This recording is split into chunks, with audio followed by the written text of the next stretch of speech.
البدع والأهواء، أهل البدع العقائدية وأهل البدع السياسية.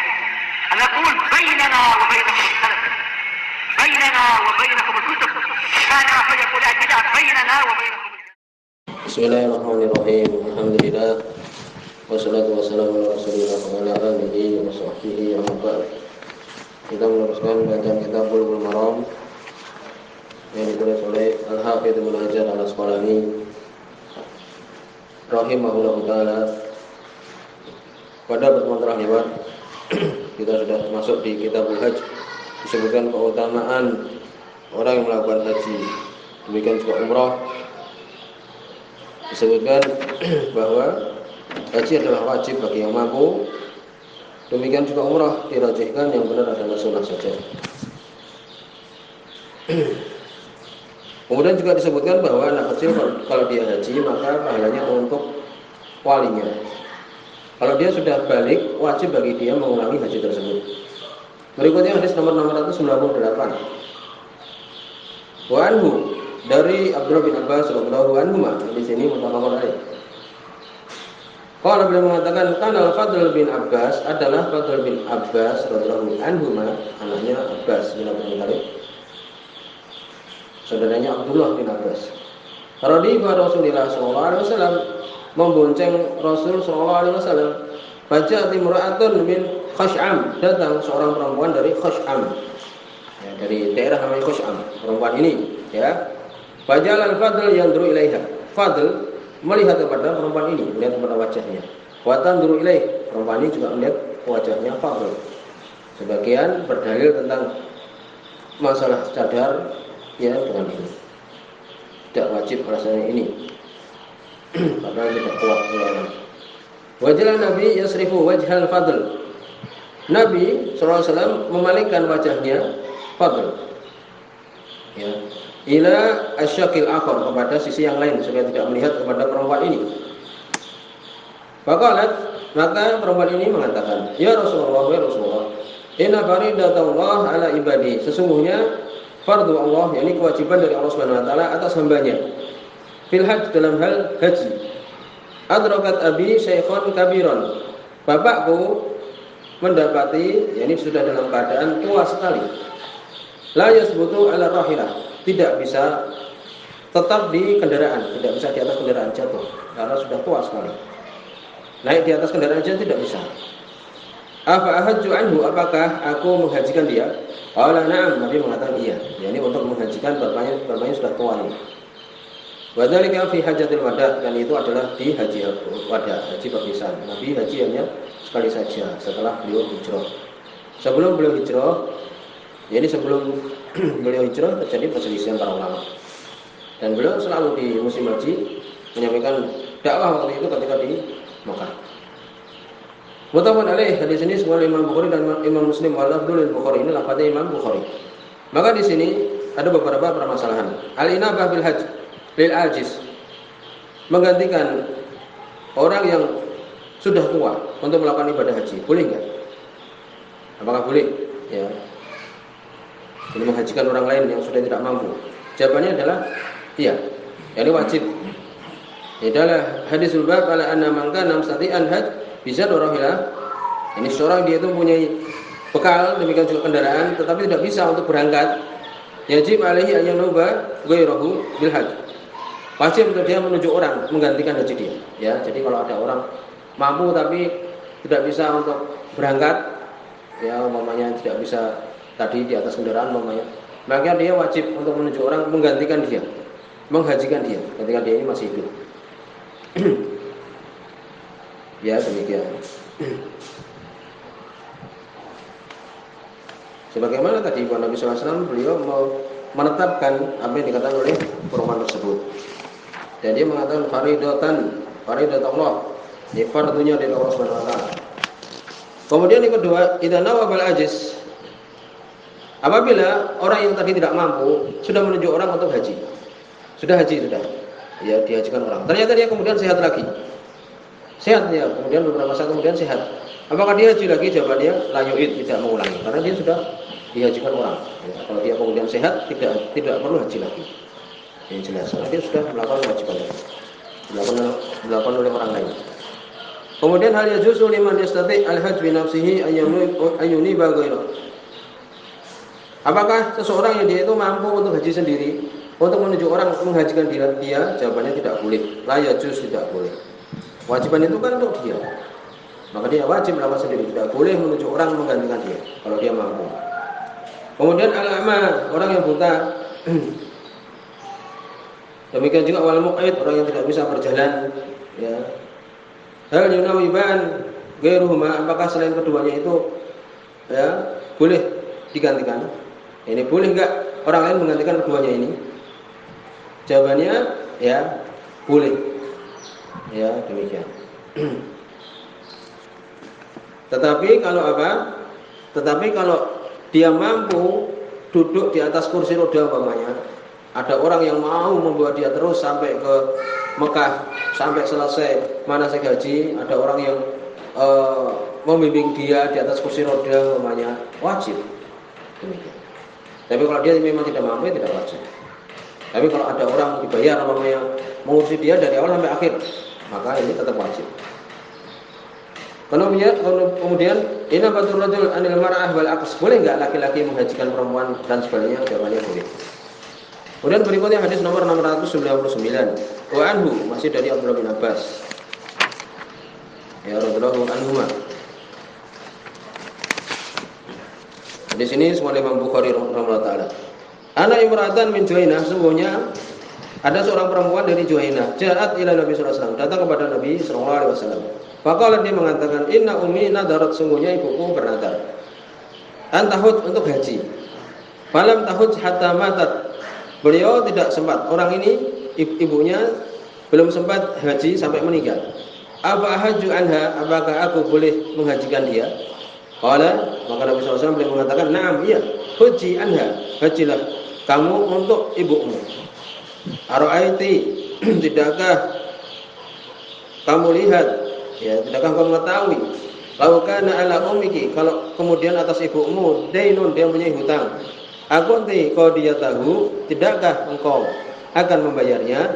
Uqdullah, bayarlah hutang Allah Subhanahu wa taala. Fa'allahu ahaqqu bil wafa, Allah lebih berhak untuk dipenuhi hutangnya. Rawahu Bukhari, semua dari Imam Bukhari. Maka di sini disebutkan man mata wa alaihi hajj wajib. Orang yang dia itu meninggal, dia mempunyai kewajiban haji, ya. Karena kita pernah lewat bahwa Imam Syafi'i berpendapat bahwa kewajiban haji itu boleh diundur-undur. Yang benar kita sudah sebutkan wajib dilaksanakan segera. Kalau kemudian dia undur umpamanya, kemudian belum sempat, ternyata dia meninggal dulu, kecelakaan atau bagaimana, maka wajib untuk dihajikan. Paham? Demikian. Sebagaimana hadis tadi, ya. Karena dia sudah mampu. Dan dia mungkin berpendapat boleh diakhirkan. Yang benar tidak boleh diakhirkan. Ini wajib segera. Kemudian kalau dia diakhirkan, kemudian meninggal dulu, maka wajib orang lain menghajikan dia. Ini dia dari keluarganya untuk menuju orang menghajikan dia. Kemudian hadis nomor, walaupun nanti juga di akhir-akhir disebutkan bahwa apa? Apakah boleh seseorang yang dia itu belum pernah haji menghajikan orang tuanya umpamanya? Jawabannya terjadi perselisihan. Jawabannya tidak ada dalil yang menunjukkan larangan. Ya, ini boleh. Orang yang belum haji menghajikan orang lain, yang orang lain itu sudah meninggal. Demikian. Nanti di akhir disebutkan. Kemudian disebutkan man anaba ghairuhu bil hajj famin aina yahujju anhu. Sekarang ada orang mau menghajikan orang lain. Dari mana dia itu mulai berangkatnya? Mikotnya maksudnya. Apakah harus orang Indonesia? Tidak. Jawabannya boleh. Orang Yaman, orang Arab sendiri boleh. Lalu dari mana tempat mulainya? Mikotnya itu, waktunya, yaitu disebutkan dari tempat orang itu berada, ya, bukan dari orang yang dihajikan. Jadi orang itu dari Yaman umpamanya, ya di situ dari mikotnya orang-orang Yaman. Ya lam. Demikian. Kemudian hadis nomor 700. Wa anhu, masih dari Abdullah bin Abbas radhiyallahu anhu. Hadis ini terjadi perselisihan, yang benar adalah mauquf. Ya. Tentang hajinya anak kecil, dan lewat jumlahnya. Yang benar, ya, yaitu mauquf. Sebutkan jadi perselisihan. Jadi ini ucapannya Abdullah bin Abbas radhiyallahu anhu saja, tidak menjadi dalil. Ya, yang benar adalah ucapan beliau saja, yaitu dirojihkan oleh Imam Baihaqi. Perselisihan dari Syu'bah ini, sebagian mengatakan itu ucapan Nabi sallallahu alaihi wasallam, sebagian bahwa itu dari ucapan Abdullah bin Abbas radhiyallahu anhu. Ya. Yang meriwayatkan dari Syu'bah mauquf Abdul Wahab bin Atha. Ya, demikian juga yang lainnya. Ya, demikian. Di sini adalah mauquf, tidak menjadi dalil. Beliau mengatakan, qala Rasulullah sallallahu alaihi wasallam, berkata Rasul sallallahu alaihi wasallam, ayyuma sabiyyin hajja, siapapun anak kecil yang haji, tsumma balagal hinsa, kemudian dia menjadi balik. Ya, sudah balik. Hins, jadi dia sudah dalam keadaan balik. Sampai baliknya dia itu. Fa alaihi hajatu ukhra. Untuk dia itu wajib melakukan haji yang lain. Wa ayyuma abdin, ini sudah selesai. Anak kecil kalau dia itu haji, kemudian dia balik, maka wajib haji lagi. Kemudian berikutnya, wa ayyuma abdin hajja, siapapun budak yang haji, summa utika, kemudian dia dimerdekakan, bali hajatun ukhra, atas dia itu wajib haji yang lain. Jadi mengulangi haji lagi, tapi ini masalah budak ini terjadi perselisihan. Rawi Ibnu Abi Syaibah, diriwayatkan oleh Ibnu Abi Syaibah, wal Baihaqi dan Imam Baihaqi, wa rijaluhu thiqat. Rawinya semuanya terpercaya. Ila annahu ukhtulifa fi raf'ihi, akan tapi terjadi perselisihan. Apakah itu marfu', ini ucapan Nabi atau tidak? Ya. Wal mahfud, dan yang terjaga, maksudnya yang benar, annahu mauquf, yaitu mauquf. Sebagaimana tadi disebutkan. Sebagaimana oleh Imam Baihaqi demikian. Lalu di sini, ya, bagaimana kalau anak kecil dia haji sah, tetapi kalau dia nanti sudah balik mengulangi lagi hajinya, itu ijma' oleh para ulama. Adapun budak bagaimana? Hadis tadi dhaif. Kesimpulannya adalah tidak ada dalil yang menunjukkan bahwa dia harus mengulangi. Ini hajinya dia sah. Ya, demikian. Syekh Utsaimin, beliau pertama tidak memutuskan, kemudian beliau membenarkan bahwa itu sah hajinya budak gitu. Kalau merdeka tidak perlu haji lagi. Kemudian bagaimana kalau anak kecil ini ketika haji dia balik? Disebutkan kalau dia baliknya itu menjadi balik dia ketika sebelum Arafah namanya. Sebelum wukuf dia sudah balik namanya, maka sah. Demikian disebutkan. Jadi dia melakukan manasiknya itu setelah dia balik. Demikian. Berikutnya, wa anhu, masih dari hadis Abdullah bin Abbas radhiyallahu anhuma. Qala, beliau mengatakan, sami'tu Rasulullah sallallahu alaihi wasallam yakhutub, aku mendengar Rasul sallallahu alaihi wasallam beliau berkhutbah. Di sini disebutkan oleh Imam Bukhari dan Imam Muslim. Yaqul, beliau mengatakan sallallahu alaihi wasallam, la yakhluwanna rajulun bi imra'atin, jangan menyendiri seorang laki-laki bersama seorang perempuan, illa wa ma'aha, kecuali bersamanya itu dzu mahram, ada mahramnya, mempunyai mahram. Ini dalil tentang haji harus ada mahram. Wala tusafirul mar'ah, tidak boleh safar seorang perempuan illa ma'adhi mahram, kecuali bersama dengan mahram. Perempuan tidak boleh safar kecuali ada mahram. Haji kan dia safar yang jauh, maka wajib di situ mahram. Para hadis seperti itu. Faqama rajulun, maka berkata seorang laki-laki, ya, faqala, dia mengatakan, ya Rasulullah, ya Rasulullah, inna imraati kharajat hajah, sesungguhnya istriku keluar untuk haji. Wa ini uktutibtu fi ghazwatin kada wa kada, dan aku telah menuliskan diriku, ini sudah mendaftar. Ya, fi ghazwatin, di dalam peperangan ini dan ini. Faqala, maka Nabi SAW beliau mengatakan, intolik, berangkatlah kamu, fahujjama imra'atik, hajilah kamu bersama dengan istrimu. Jadi tidak perlu berangkat jihad, ya, tetapi hajilah bersama istrimu. Sebutkan bahwa ini peperangan yang tidak wajib. Muttafaqun alaih, hadis ini oleh Imam Bukhari dan Imam Muslim. Walafdzul Muslim, ini lafaznya Imam Muslim. Maka di sini terjadi permasalahan, apakah perempuan ketika haji wajib di situ ada mahram? Terjadi perselisihan. Imam Syafi'i berpendapat tidak. Ya, Imam Syafi'i, Imam Malik. Jadi kewajiban haji lebih besar. Laisa syartan bihal, tidak syarat. Ya, demikian. Sehingga kita perhatikan di Indonesia banyak perempuan dia haji tanpa mahram, kan itu. Jadi kewajiban haji lebih kuat daripada mahram ini. Ya, adapun pendapat Imam Ahmad, Imam Tsauri ya mengatakan wajib ada mahram. Yang benar adalah wajib ada mahram. Demikian kesimpulannya. Di situ ada hadis sebagaimana Imam Bukhari, yusiku an takhruja dhainah, akan ada nanti keluarnya dhainah, perempuan di atas tandu itu ya, minal hairah, dari hairah suatu tempat. Akan keluar perempuan dia ya, hatta tatuf bil Ka'bah, dia tawaf di Ka'bah, la takhaf, tidak takut ahdan seorang pun illallah kecuali Allah. Ini aman. Akan datang nanti suatu masa, Nabi menyebutkan sallallahu alaihi wasallam, yang perempuan itu bisa tawaf, tidak takut ketika perjalanan. Sebagaimana sekarang ini kan bisa berangkat sendirian perempuan itu.